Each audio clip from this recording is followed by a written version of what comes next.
Resources, art. I am the assist. Am I getting comfortable with calling myself the assist yet? Because I don't say it enough, I don't think. As y'all can see, the seat that I'm in, it's usually my right hand sister, Nick. You know, she ain't going to be here. You know what I'm saying? She said she wasn't feeling too well today.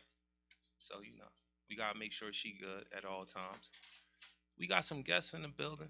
How many people going to be on? Y'all don't want to get on the camera? All y'all beautiful black women in here, y'all don't want to get on the camera with a brother? Come on.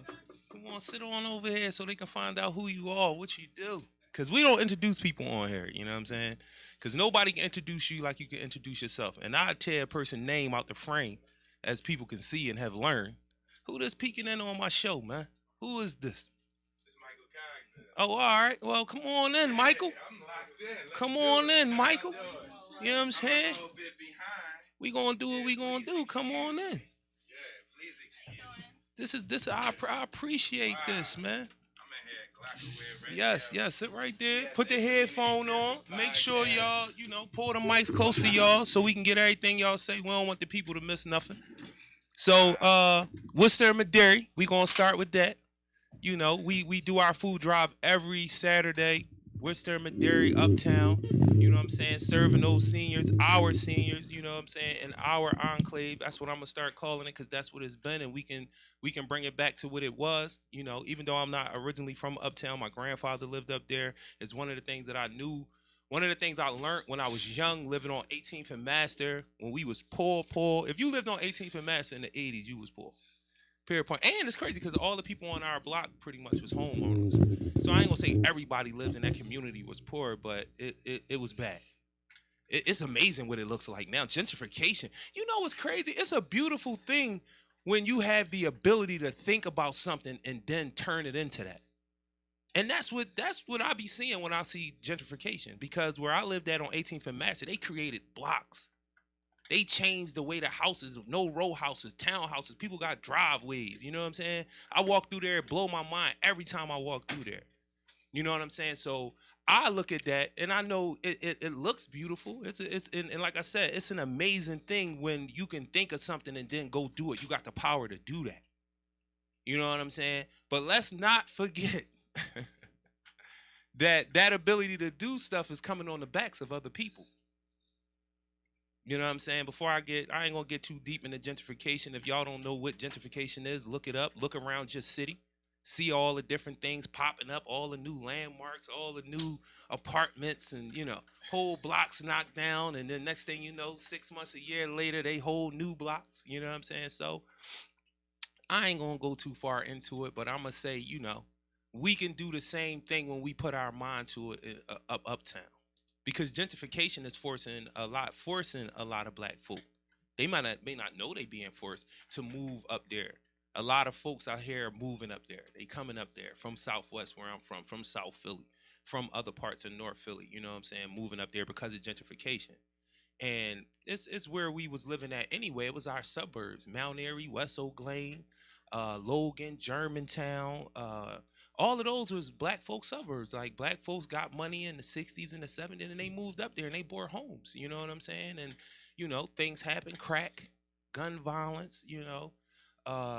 The city just not supporting black folks in the way that they support other people. You know what I mean? And now you see what's happening. A lot of those older folks are up there still in their homes, and that generation that was probably supposed to take over the home for whatever reason don't have the know-how, or just not in the space. So it's a lot of seniors up there that we serve. And I talk about this at other times, and I don't think I've talked about it lately. Make sure when you are uptown, if you got an older aunt, an older sibling, a grandmom, check on them. Because we are blessed to get a lot of stories from the brothers and sisters that come out and get food every Saturday when we out there, and we be out there and we ain't going nowhere. We gonna be out there until they come with the guns and tell us we can't serve food out here no more. We can't serve this community no more.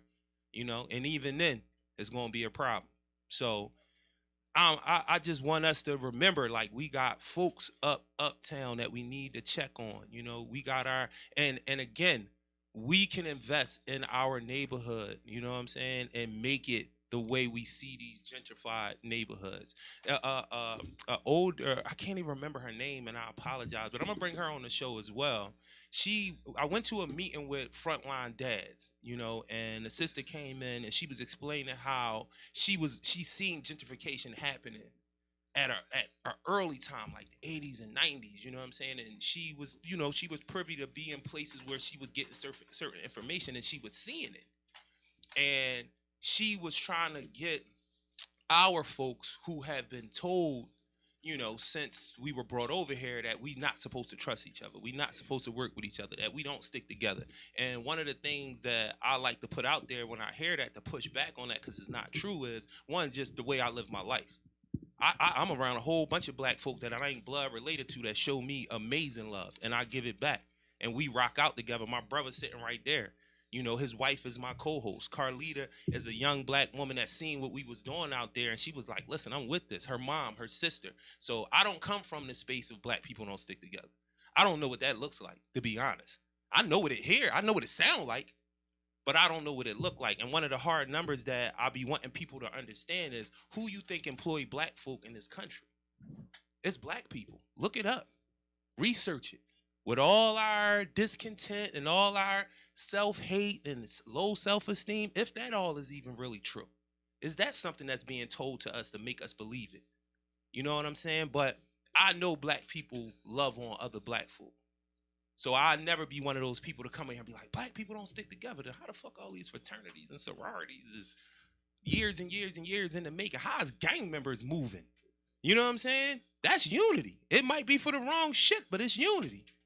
You feel what I'm saying? And again, like I said, I can tell you a whole bunch of the Black Caucus, even though I question them cats a lot of times. Is y'all trying to make us comfortable, or y'all trying to liberate black folk? Like, what y'all trying to do? Or y'all just trying to stay comfortable off the backs of black folk? But that's another conversation too. But I'll never be one of those black people that tell you black folk don't live together, because that's not my life. That's not my existence. I've been in some of the worst places you can be, and black folk was rocking together. Literally, the worst places. So I don't believe that. I don't promote it, and I'm not going to run with it. And you'll never hear me on this show talking about, see, what the problem is, we don't see. No, what the problem is we not informed about who we are and how amazing it would be if we do push even more forward. We start putting strategy behind what we're doing. So I'm going to get off my soapbox, but I do want to say something that this elder said to me. She said, one of the ways that we can thwart or push back on gentrification, she was like, say it's 4 people on a block that own their homes, right? Y'all could sit down, talk, say that y'all gonna take these 4 homes and become an LLC. Take that asset that y'all now have of 4 homes, go to the banks, and they will give you the money based off of your asset. And now that y'all a corporation, or y'all a LLC, y'all basically like a real estate company now that got 4 houses in y'all fold.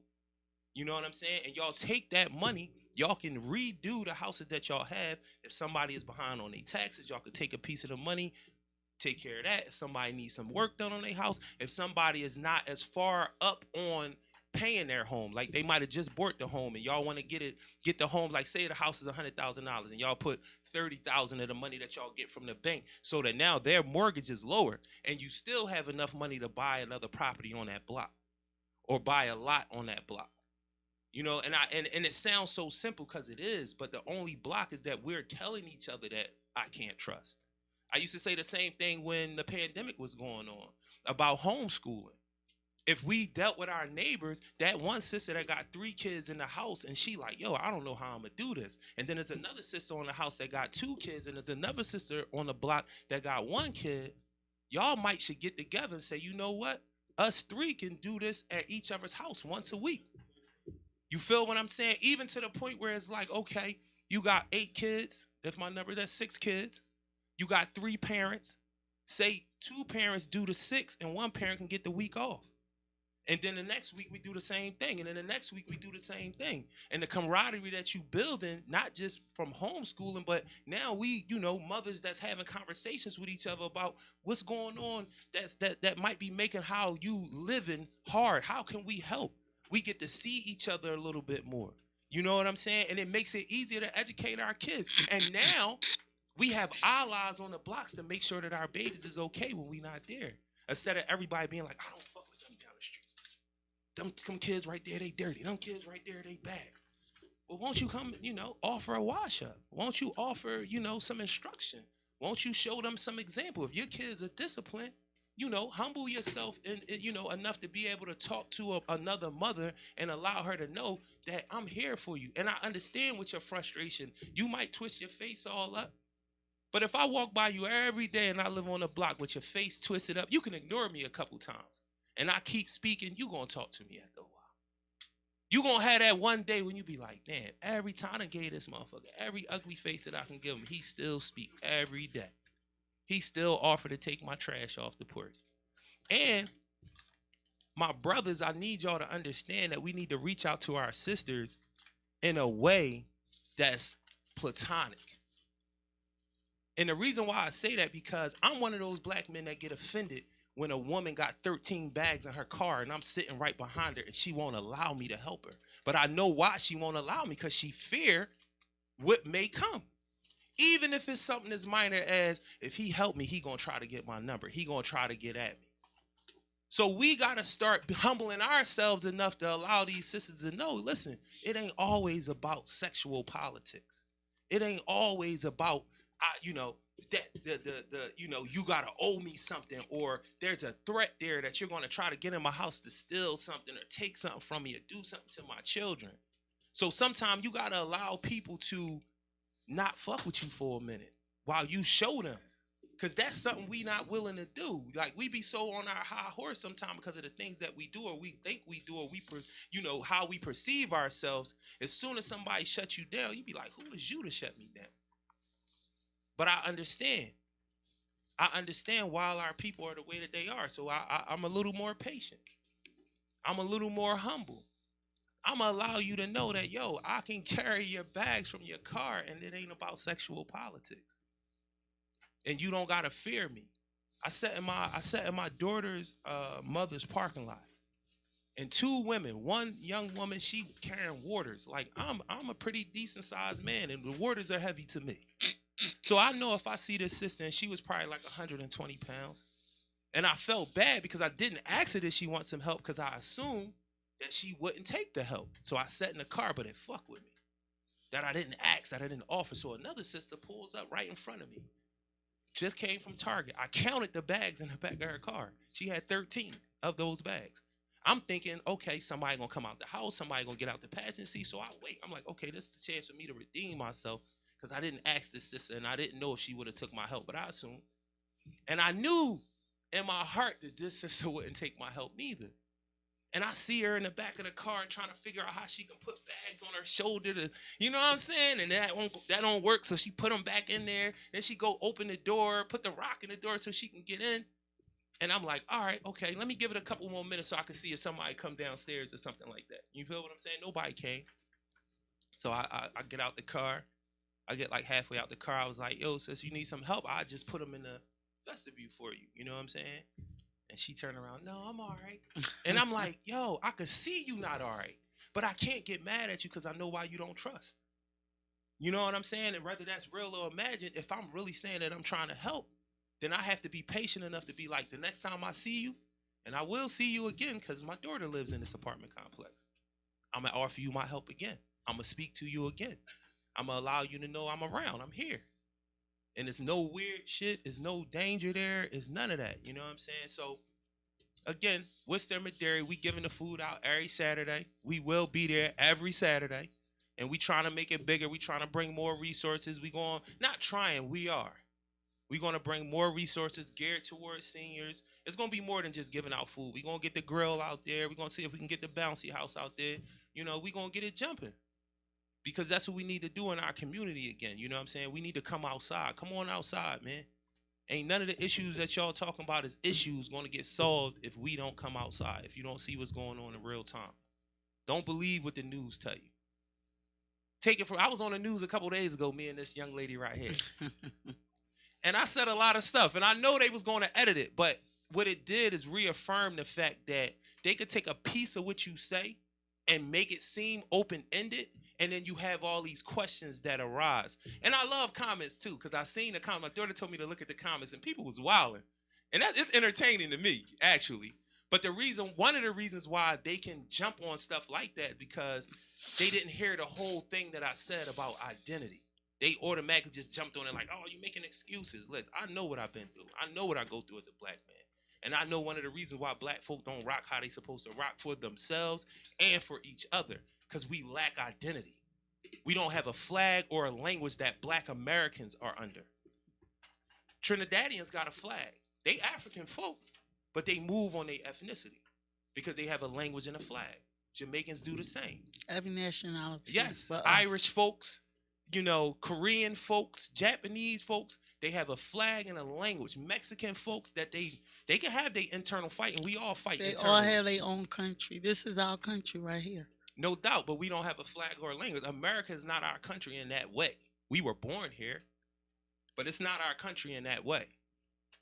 We have a flag and a language that's ours, that unified. Now, it's a whole bunch of other people. When you go to you can go to any other people. When you go in their homes, they'll have the American flag and the Irish flag.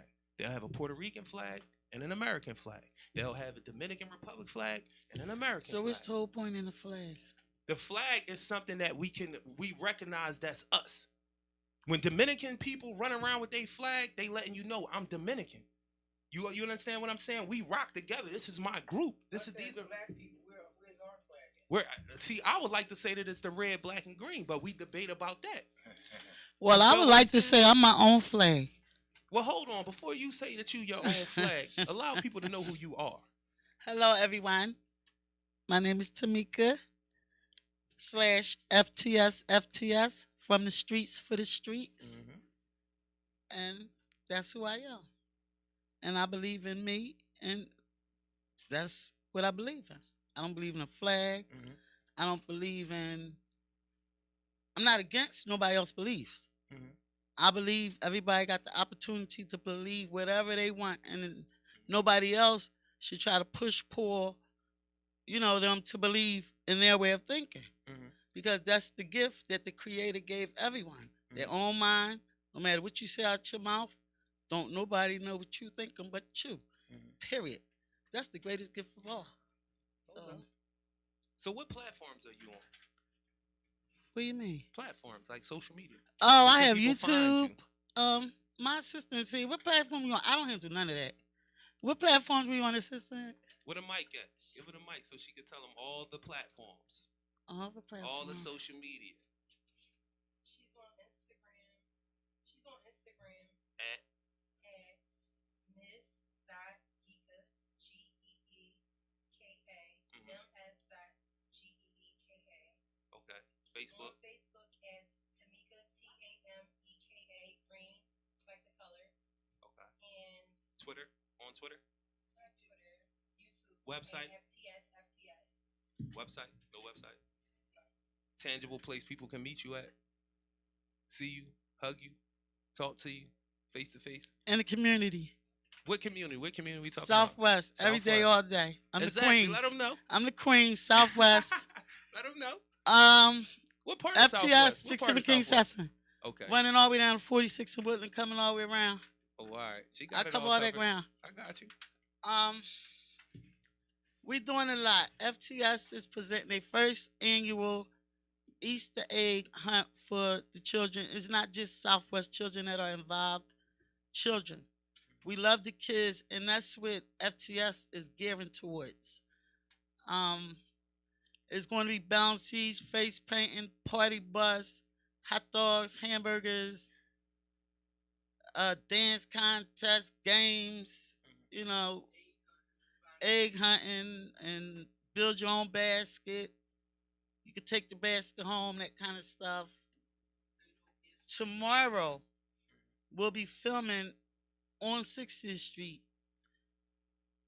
talking to the young boys around through Reinhardt Street, up in the street, Regent Street. I cover all that ground. All that's mine. I'm the queen again. Basically just getting some ideas from them. I want, the city to see the alleyways, because my son was shot on Reinhardt Street. but the shooter came through Upland Street. So we're gonna take videos of all these open little, alleyways and lots. We need to close them. We need lighting in certain areas of our community. So it's a lot. We need trash cans. We need properties. Since we have to have the poppies and the Chinese people there, then they need to keep their stores cleaner. They need to keep outside of their stores clean. Put trash cans out there. So, like you pushing and pulling with the feed and then the things, we pushing and pulling this way. And as long as we keep locking arms, we're gonna eventually close the link. And I appreciate the invite on your platform because this is what we need to do. Come together. Period. If we come together, we don't even have to say anything. All we gotta do is just stay together and everything will fall at our feet. But like you said, if we stay inside, nothing is gonna get done. If you scared, then stay in. Period. Don't worry about it. I'm gonna make it safe for you to come out. No. Yeah. Stay in until we clear the path. Cause I ain't scared. Ain't no doubt. I ain't scared, and I love people. I always been a community person and somebody that just wanted to, uplift the community. Even before I got conscious. Once I got conscious, it's like I feel like you are gods. I feel like that. I feel like I see light, and I feel like if people like you and I and other people could just open their eyes and stop getting blinded by the smoke screens that's constantly thrown our way. They are smoke screens. Without each other, we would be nowhere. We all need each other for some reason or another. If it's to pick up the baby, I'm running late, pick the ice up, the whatever. Without each other, we're nothing. We need each other one way or another. So people that has the attitude, oh, I don't need nobody to do this by yourself, you can. People that have these platforms that's using them for the wrong reasons, it's not no good. I can't tell you what to do. I'm not going to never call out no names or nothing like that. Ye know who you are. Stop using our communities and they still look the same way every day. That's the worst pet peeve that I have. And this is not a threat or promise or nothing like that. But that's something I'm getting ready to invest in. If you're getting funded for our communities, I want to know who you are and what you're doing with the funding in the community. So I'm trying to build boards and stuff like that. We need to start policing the police. If it's supposed to be for this and it's supposed to be for that, and we don't see nothing new coming up, I'm not talking about the city street workers that's breaking all the streets down because election time coming and all that. I'm not talking about them. I'm talking about, the 501c holders and all that kind of stuff. Where y'all at? I'm coming for y'all.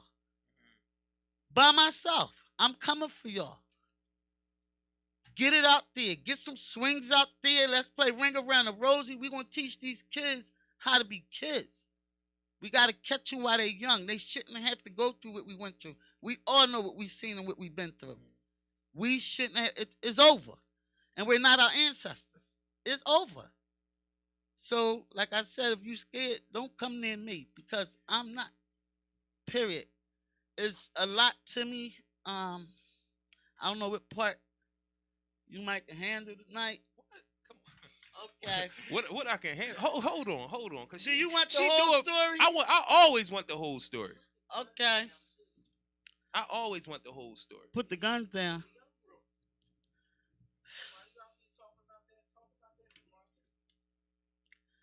As far as putting the guns down, you're right. Put the guns down, but it's so much behind why these young boys got these guns and stuff like that. It ain't even about how they getting them and all that kind of stuff. It's why they got it. They all afraid. I seen 3 young boys walking to the Chinese store the other day. They was holding on to each other, looking like this. I said, that's a damn shame. They scared to death. And I know one of them, at least one of them had a gun. So they let you know they got the guns and they still scared. I done been around niggas with guns and they were scared with the guns. You can tell. You can feel the fear. I'm like, this nigga got a gun. He's still scared. Like, you know what I'm saying? That should be funny. But in saying that, the people want the killing to go on. We gotta save ourselves. Our grandmothers and great grandmothers were waiting on, the community people and all this stuff to come save and to fix this up and all that kind of stuff. We gotta demand. We not asking no more. Like we really gotta get in it. And I'm gonna start. I've been hustling since I was 9. Been to Muncie 4 times. I've been to Cambridge Springs once. So that's 5 state runs. But listen, you know what I love about Bill Gates? He did us a favor. We get to talk to everybody. You know what I'm saying? Like, I think he didn't know it was gonna turn out like this. He didn't know that we was gonna be able to communicate. They don't want us to come together. Are you kidding? I might get some flat tires by tomorrow. But I'm ready. Anything. Whatever. It's my time. I ain't scared. But anyway, getting back to me. Started hustling in South Philly when I was a kid at the age of 9, selling shopping bags down 9th Street, one for 15 cents, two for a quarter. I ran from 9th and Catherine to 9th and Federal. From South Philly, gambling in the hallways and project. Yeah, I'm from 13th and Fitzwater before Saigon. So all y'all Saigon lovers, before Saigon, I'm original. Okay. Run there, moved to Southwest in 79. 5 sisters. We come to Southwest, we wreak havoc. We tear Bartram Village down. See, everybody that know me, like different people, I ain't gonna put nobody's names out there, but everybody from Bartram, the females, the little girl gangs and stuff, I built up this name, Big Geek, from 60th Street and all this sort of stuff, and I ran with it, and then, that's a whole, like a whole chapter. Come up there fighting and all that. By 85, I get my first bid, first female inmate that ever opened Pick. They brought men in with us. Pick used to be the place to be. We got chicken, real chicken, bacon, ribs. People used to love to come to jail back in the 80s. It was fun. Well, anyway, went through that. Then I'll get big time, move it up to the big time. Keep violating the probation. You know how that go. Get a state bid. Go to Muncie. Come home. 6 years. Go Muncie again. Come home 2 years. And then I get caught up and get shot up on my block 9 times. Can't make it up because so many people gonna hear it. So after the shooting, 3 days later, I go back to Muncie, and I'm thankful for that because Muncie pretty much saved my life. If I wasn't on state parole when I got shot up, and if they wouldn't have came and got me, I would have been in the bed trying to handle business. Up there, they take you straight to the infirmary, and they kept me there where they was cleaning my wounds, like this one right here. Went in right there, came out right there. They would pack it this way, pack it that way, all went until it closed up. But when I left whole. If I would have stayed home, I wouldn't have gave myself that treatment because I was in it. I was in the money. I was in it. Everything was about getting to that money. So I did that bit. Now I come home after being shot up. 2002. I had wrote a book, like a little story, and I wrote a whole bunch of ideas and what I thought that I can do to make some changes because I just did like 20 years in the street. So I go to one of the officials' office, and they had me sit there for like 4 hours. I left there crying because I'm just coming home. I don't want to go on the other side of the street. So I want to go on this side of the street. But when I got on that side of the street, it was like 6 in one hand, half dozen in the other. So what you think I did? I went back to what I knew. You know what I'm saying? So, and saying that, you still got to be mindful what you say because there's still a lot of, string holders and puppet masters and all that kind of stuff. So, like, it's a lot going on. So when did you make that when did you become conscious? Like when did you be like, nah, the streets ain't it. I don't care what nobody tell me, I'm on a different path. When did that happen? When I seen some supposed to be legal people do some illegal stuff right in front of my face. So I had to weigh it. Like I don't have no when. When I peeped that, that's what woke me up. which made me conscious, which made me start digging and finding out a whole bunch of stuff that the average black person not supposed to know. You know what I'm saying? So it made me not play that game no more. Right. I was caught up in the matrix. And when I got conscious, I learned. I learned how to move different. You know what I'm saying? And when you moving and making moves for the wrong reasons, then you know how to move. So for the right reasons, it ain't no stopping you. Right. Everything open up for you, and basically that's what's going on. So let me let this brother get an opportunity to let us know who he is. I ain't even gonna be long. I think we all on the same page. Right. But my name is Michael Cogbill. I'm running for United States Congress. Gun violence prevention is my number one issue. I'm an around the way guy. It's a tough fight. It's a big climb. Participation costs.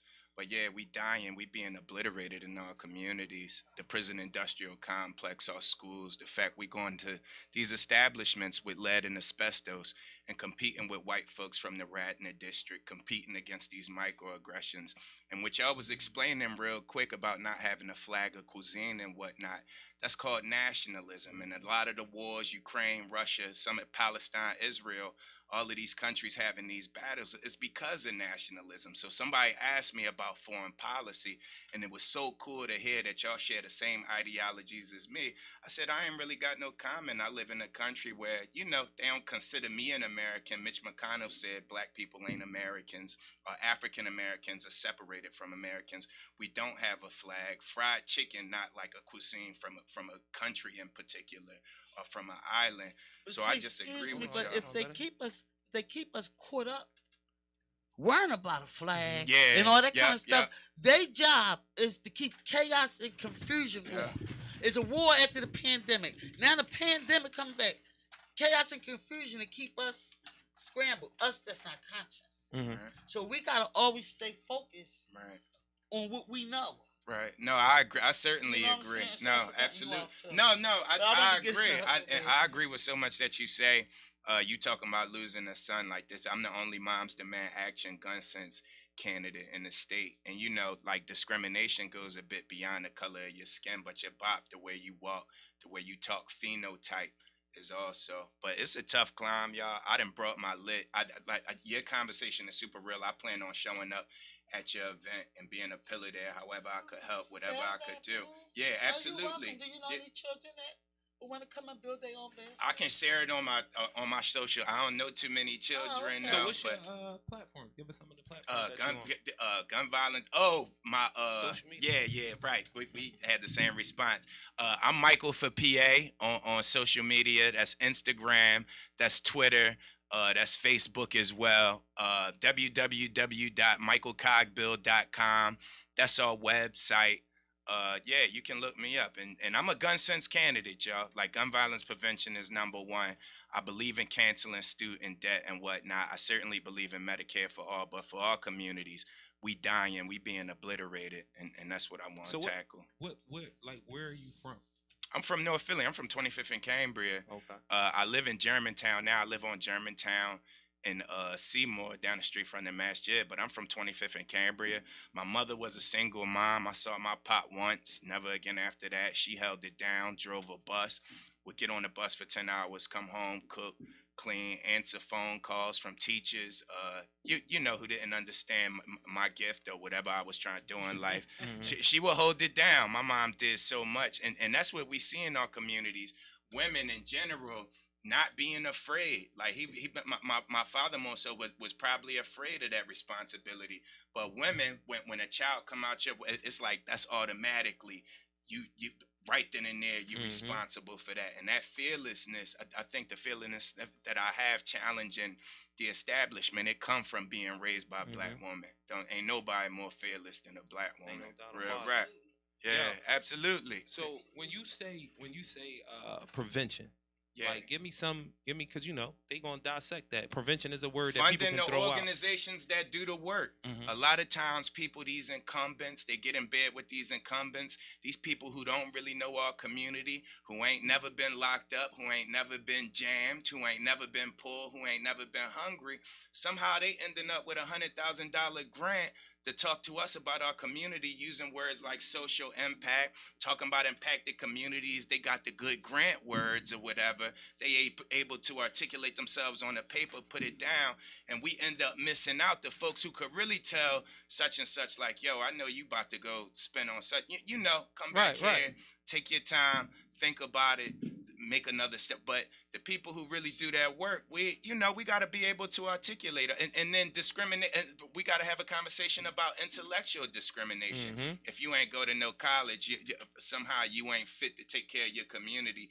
And these white folks that think they are better fit to take care of our community as well. So there's a lot of conversations about funding, gun violence prevention, talking about expanding background checks, closing them boyfriend loopholes, domestic violence abusers getting guns. Like I said, ain't nobody more fearless than a woman. But some of these men feel like they need gun, and then to use a gun on a woman, we got a problem in our community with domestic violence. Mhm. Women been dying in 2021, 2020. It's a real issue, and You must watch this show, man. You watch this show?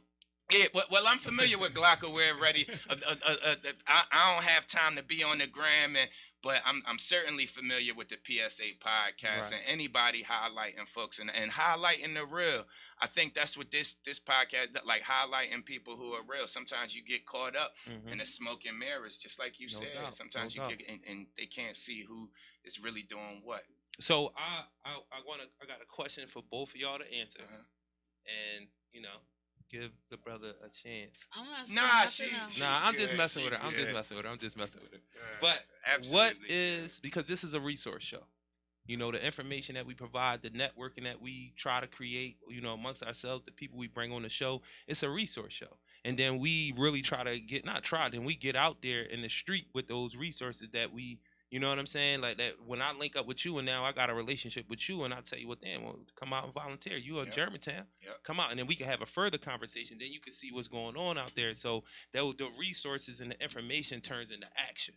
You know what I'm saying? So the thing that I always want to know from people, because this is a resource show, is what's your resource? I think being able to more so, I don't have a resource, y'all, and I gotta keep it real. I done raised a couple $1,000s. I'm challenging this establishment. I'm spending all my resources on this campaign.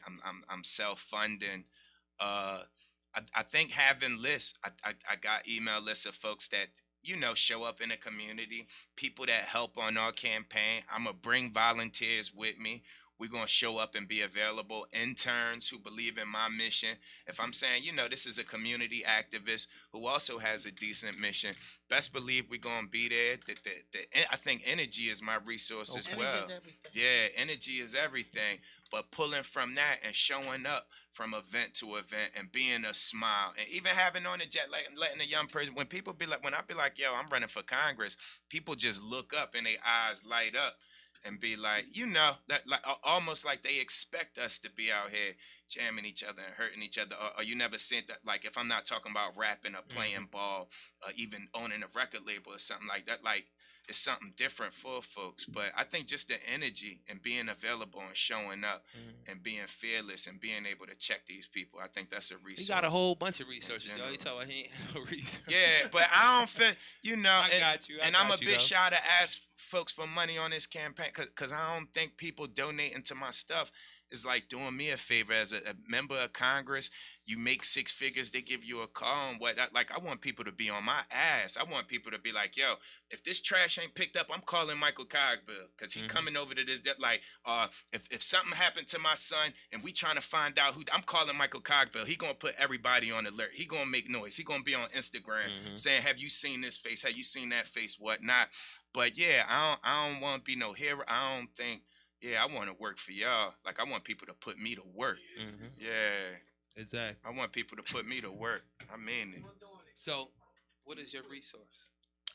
My resources, my determination, and me and my friends, my family, different people in the community. I'm big on shaking people down, and I know they're still out there. Mhm. That was my co-workers, Mhm. my co-boss. They still boss and doing their thing. I go to them. Look, this is what it is. I go through 60th Street like Grant went through Richmond. Mhm. Shake it down. So they worked out. They helped me a lot. I had a tremendous amount of help with this Easter egg hunt, but no, I don't get no funding from nowhere, nothing like that.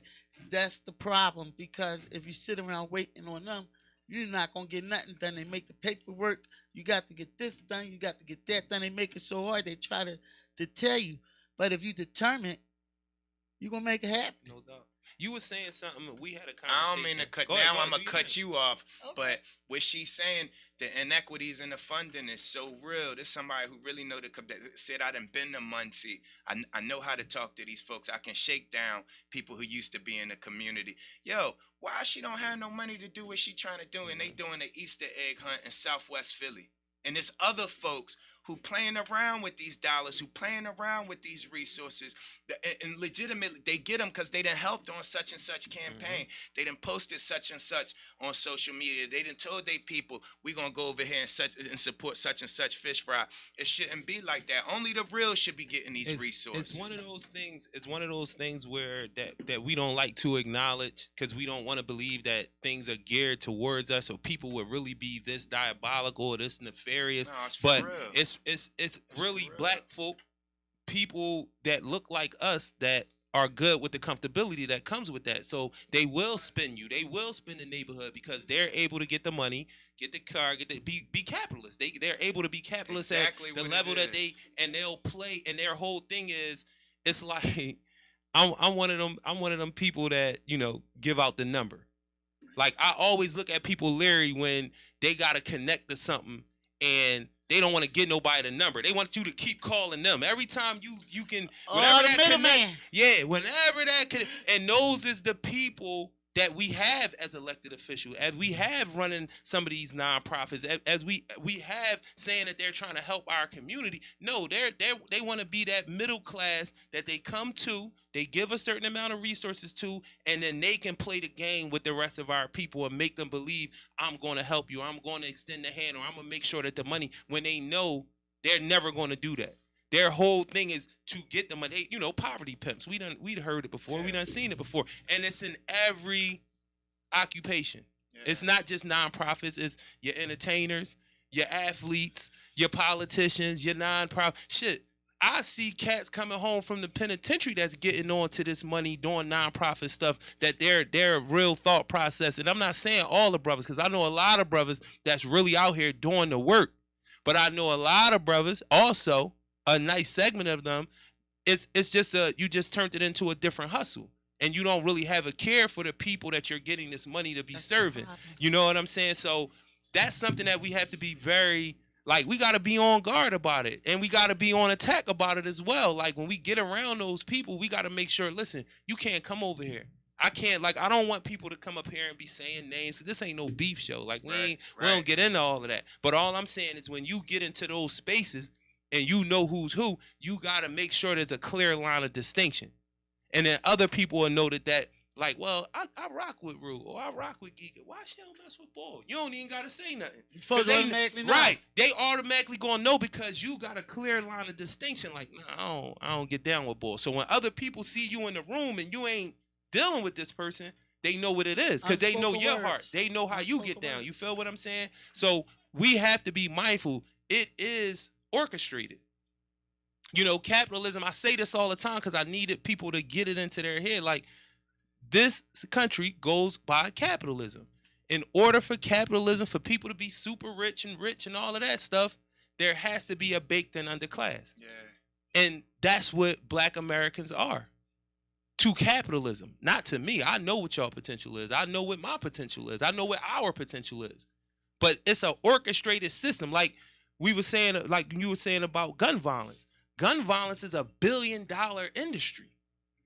young men killing each other, black men in particular, is a billion-dollar industry. And in the arms race, you got one, I Ex- got it. exactly. So we was looking at some numbers the other day at the PAR research, and the hospitals are making $23 billion a year off of gun violence, off of me and you shooting each other. Most of us die because the level 1 trauma centers are always far away from our community. So most of these young men and women that get shot, they die not from necessarily the gun wound. They die from bleeding out because for whatever reason, there's no level, I think it's level 1 trauma centers nowhere near our community.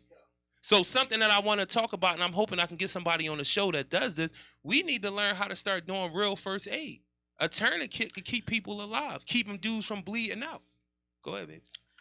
Well, I believe we all know that that's the medical business. The medical business is business. Mm-hmm.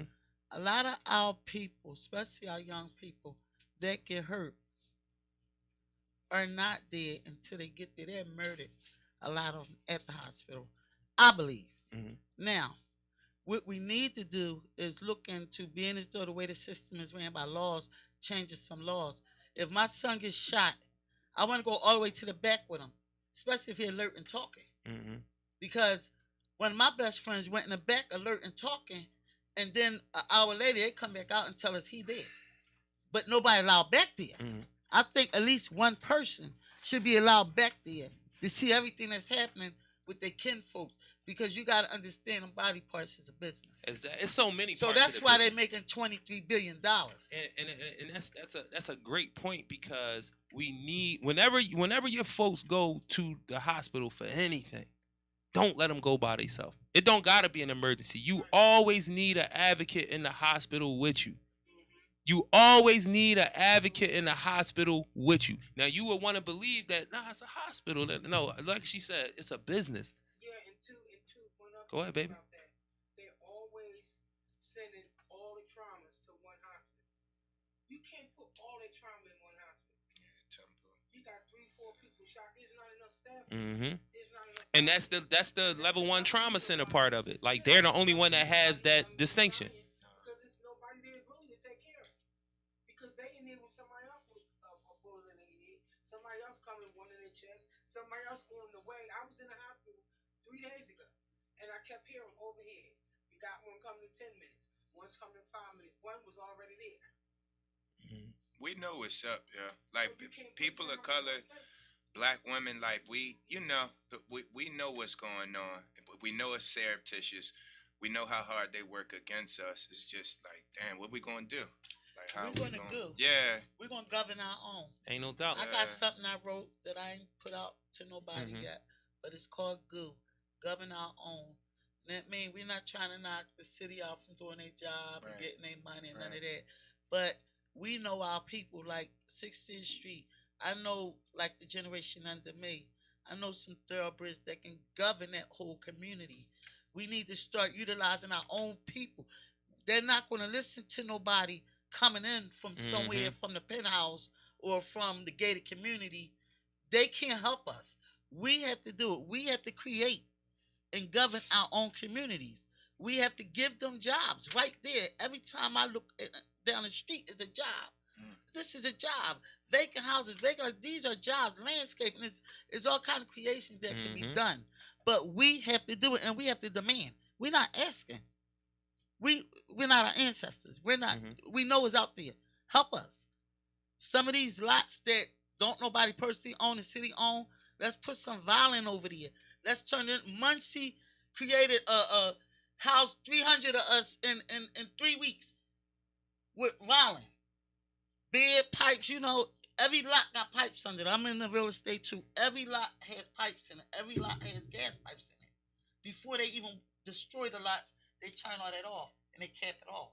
So it's under that dirt. We have no dance halls for our kids. We have nothing. They want to know why it's so much killing. When you walk out your door for these young bucks, it's nothing but destruction. You know what they give them? They give them smoke shops. They give them Puerto Rican machines where they go in there and bet their money, and it's nothing. Nothing. Look around, ride around. It's nothingness. What do you expect? What do anybody expect at the age of 18, 19? I'd have been in school all day. I just want to walk to the store, get some air. But it ain't nothing. It's not even a flower. My mom, 81 years old. When she opened that door, it's nothing but a lot across the street from her. Like, come on. Mm-hmm. We got to do it. Yep. So- We have to do it. Let me Who we waiting on? Let me ask y'all this, and I need y'all to go through y'all platforms again. But why do you do what you do?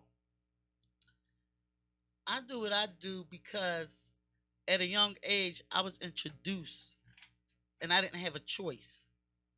And I followed that way up until I beat myself up so bad, as far as, getting shot 9 times, going back and forth to jail, watching the system play me. So all of that, and then, even through, my drug dealing, through the last 40 years, I always loved the people. They used to tell me I was the best drug dealer in the world because I cared about them. I made my clients eat. I made them take showers, that kind of stuff. Like, I was doing, I don't have money now because I didn't take the money and go the other way. I kept the money with the people. I just want everybody to have a nice time.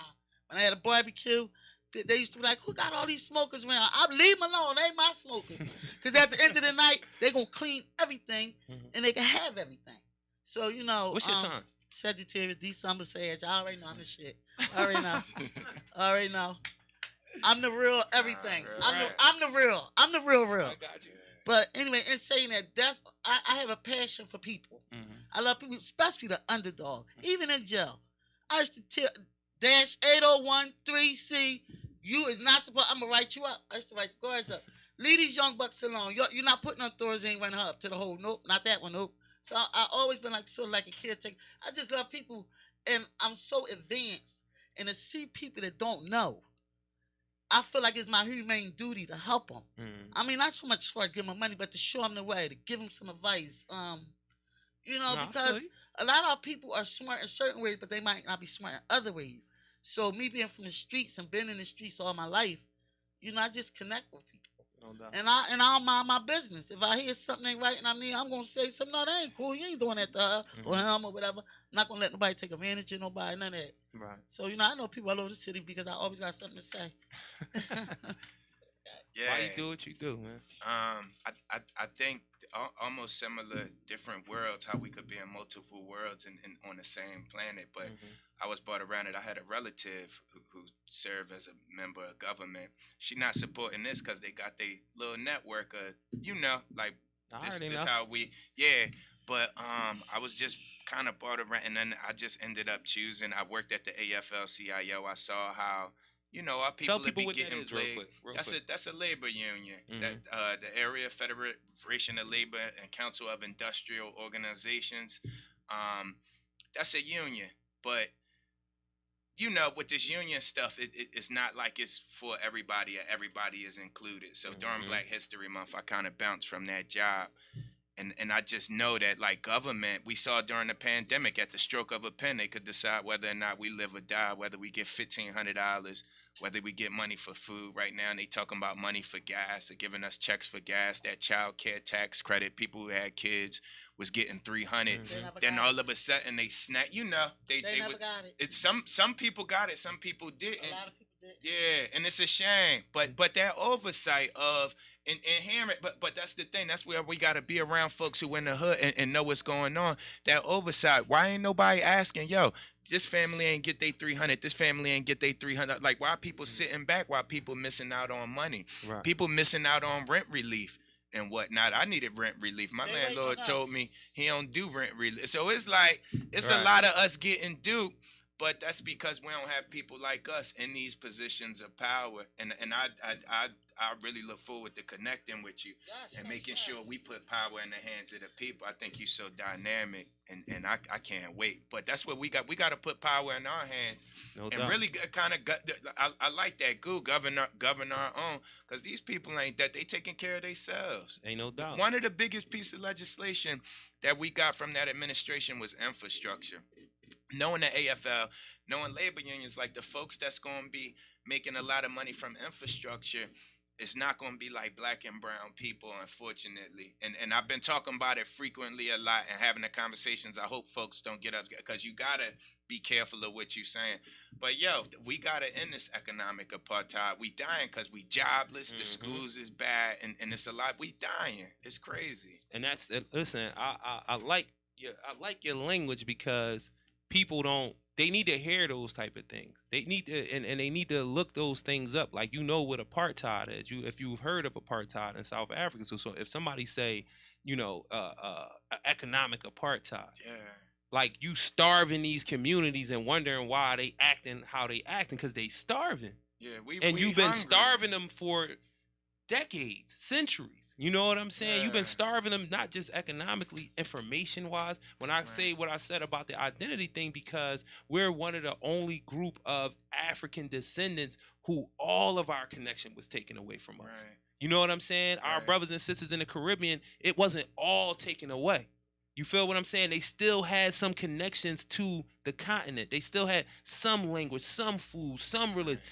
Black folk in America, African people, black folk of the slave South, everything was taken from us. Like when I see brothers that's like in the Hebrew Israelites and the Nation of Islam and the 5 Percenters and the Moorish Science Temple. And at first I used to be like, oh, y'all tripping, what's this? But then I realized the same way when people start naming their kids Shaniqua and all of that, that's black folk looking for identity. They know exactly. Yeah. They know what was given to them ain't theirs. Yeah. And they don't actually have the information to reconnect. So they get a little bit of something and run with it. Because they trying to find identity. They trying to find who they were. Because we are, I would say in the world, I don't think nobody was zeroed out like black folks of African descent in America. When I'm talking about everything, brutally taken from you, forced out of you. You know what I'm saying? How you run, like a lot. We was talking about this last week. Like I would never argue with a woman over her having my last name. And the reason why I wouldn't do that because I know our ancestors. It ran through the matriarch. The last name came from the woman's side of the family. That whole thing, that's a flip on his head. So why would I argue with my sister about her having my last name when that's not really how it was? And we can talk about so many different things that we have taken and been forced on us that we holding on to and we wondering why it's not working because it's not us. Like we're communal people by nature. You know what I'm saying? The rugged individual thing that Americans move on is not our thing. That's why it don't work for us as a group of people. You know what I'm saying? Right. So I'm real big on, go ahead, baby. Well, I'm gonna tell you why I feel a lot of stuff don't work for us as black people. I agree with everything you said. Everything that's been taken from us, from our history to when I say I'm conscious, I'm talking about as far as that. And when I say that, I don't. But you running for Congress, I'm gonna get up under you, and I'm gonna support you. And I got a lot of people. I want to support you as well. I'm gonna work with you, but let me say something to you. When you speak, you're not apologetic for nothing. You're unapologetic. Yeah. You understand what I'm saying? You don't mean to say this. Right. Whatever you say, feel it and say it. Say what it is. Say it. Because that's what our problem is. To this day, anywhere I go, and if I ask a question about some service I might be paying for, the people look at me like I'm not supposed to ask. So now, where's your supervisor or what's this store number? Because I'm taking it all the way there. You understand what I'm saying? So we not apologizing for nothing we say. We not apologizing for how we feel. You know that saying, it is what it is. It is what it is. We moving forward. We're going to move forward as a team. We're going to support each other in whatever way we can. And that's all we can do. Another thing, I study the inside. I don't deal with people on the outside. I can feel it. We got to start getting around some people that's like us. Right. Their hearts is where our hearts is at.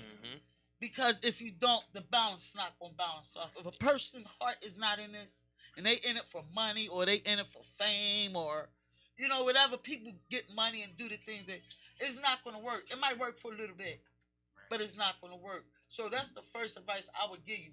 Get up under some people that you can feel on the inside that want it just as bad as you want it. Yeah. And it's gonna come. Keep pushing. Wow. So Don't give me the tearing.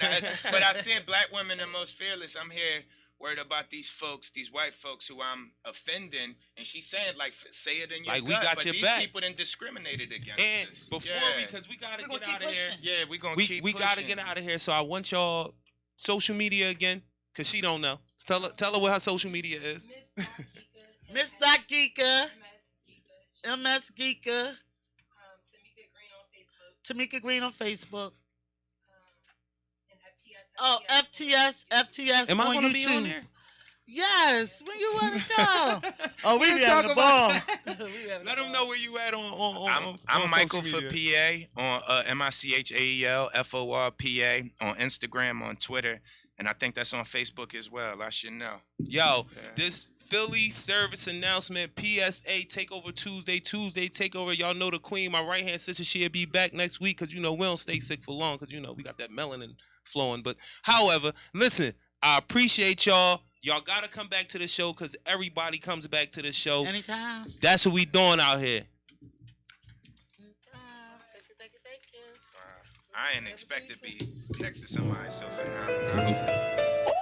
Yeah.